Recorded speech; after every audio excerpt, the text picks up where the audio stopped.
बेनज़ीर भुट्टो और मुर्तज़ा भुट्टो के कत्ल के राज। मज़हर अब्बास चौंका देने वाले हक़ाइक़ सामने ले आए। मुर्तज़ा भुट्टो की नफ्सियात क्या थी?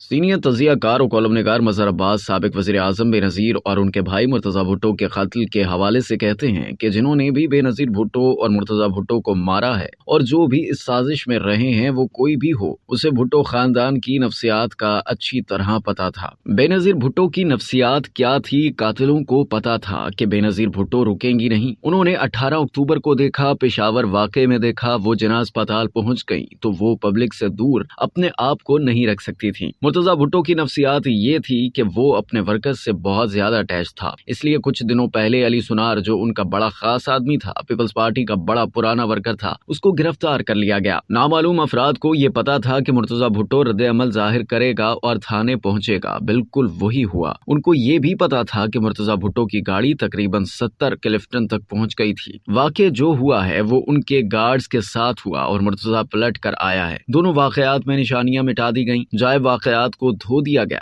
ये दोनों केसेस में है। लेकिन बेनज़ीर भुट्टो ने जो मुझे बात बताई वो मेरे लिए बड़ी हैरानकुन थी और खुद उनको यकीन नहीं आ रहा था कि ऐसा भी हो सकता है। मुर्तज़ा के कत्ल के 1-2 हफ्ते बाद वो दोबारा जब कराची आई तो मैंने उनसे पूछा कि इस वाक़े के हवाले से तहकीकात आगे बढ़ी या नहीं। उन्होंने कहा कि मैं बड़ी हैरान हुई थी इस वाक़े से कि जब मैं यहाँ आई, शुएब सडल साहब को मैंने बुलाया और उनसे पूछा कि तहकीकात और केस के सिलसिले में क्या प्रोग्रेस हुई है। शुएब सडल ने कहा कि ये प्रोग्रेस हुई है। मैंने कहा कि मुझे उस गाड़ी के बारे में बताएं जिसके बारे में ये खबर है कि ऊपर से गोली आई थी और वो चीरती हुई चली गई थी। और आपको याद होगा कि इस सिलसिले में डॉन में खबर भी छपी थी जिसमें जस्टिस नासिर असलम जाहिद ने कमीशन में उस रिपोर्टर को भी बुलाया था जिसने वो खबर दी थी। लेकिन बेनज़ीर भुट्टो ने कहा कि शुएब सडल साहब ने मुझसे कहा कि बीबी, गाड़ी की छत तो बिल्कुल साफ है, उधर तो ऊपर से गोली का कोई निशान नहीं है। आप मेरे साथ थाने चले, मैं आपको दिखा देता हूँ। बेनज़ीर साहिबा ने कहा कि मैंने थाने में जाकर वो गाड़ी देखी और उस गाड़ी पर वाकई निशान नहीं था। फिर जब मैं वापस आई तो मैंने शुएब सडल को सामने बिठाया और उनके सामने कुछ तस्वीर रखी। उन्होंने कहा कि उन तस्वीर में गाड़ी के ऊपर जो निशान थे गोली के, वो जाहिर थे। मुझे हैरानी ये हुई कि मुझे जो तस्वीर दी गई हैं और जो गाड़ी मैं देख कर आ रही हूँ, उन दोनों में तो जमीन आसमान का फर्क है। शुएब सडल ने फिर मुझसे पूछा कि ये तस्वीर आपको किसने दी हैं? बेनज़ीर साहिबा ने कहा कि जाहिर है एजेंसीज ने ही मुझे ये तस्वीर दी हैं, लेकिन मुझे यकीन नहीं आ रहा कि फिर कौन सही है और कौन गलत है। लेकिन उनके बकौल अगर वज़ीर-ए-आज़म इस तरह मिसगाइड किए जा सकते हैं तो इस तरह के हाई प्रोफाइल केसेस के फैसले किस तरह हो सकते हैं? और फिर बेनज़ीर भुट्टो खुद भी इस तरह के वाक़े में निशाना बन गई और आज तक हम तलाश में हैं कि बेनज़ीर भुट्टो को कत्ल किसने किया और क्यों किया।